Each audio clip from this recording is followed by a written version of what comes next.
remember how utterly exhausted he was at the end of each day when he finally got to take his braces off. So today, as we view this exhibit, let us remember the lessons that my dad has taught us through his words and, more importantly, through his actions.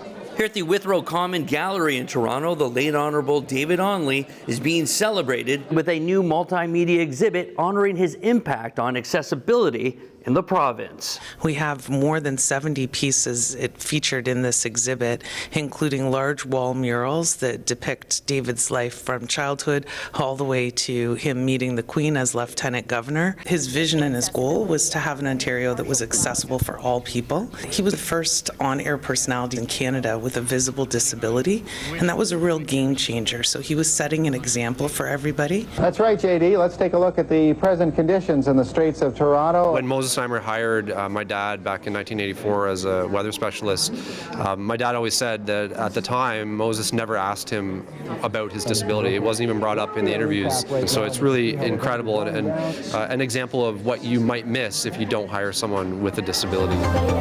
Incredibly special night here at City TV. As exceptional as David Onley is and as inspiring as is his story, he'd be the first to tell you that there's lots more like him. Any community is only as strong as it is diverse.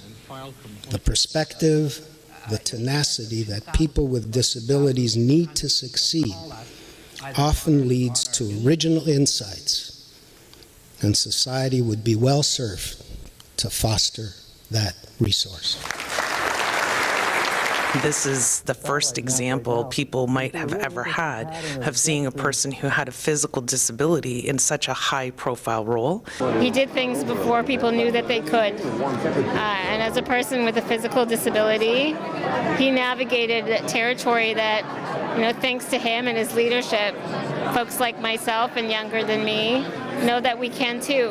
The exhibit runs until the end of March. For more information, visit winthrowcommon.ca. Here in Toronto, I'm Darrin Maharaj for ZoomerNews.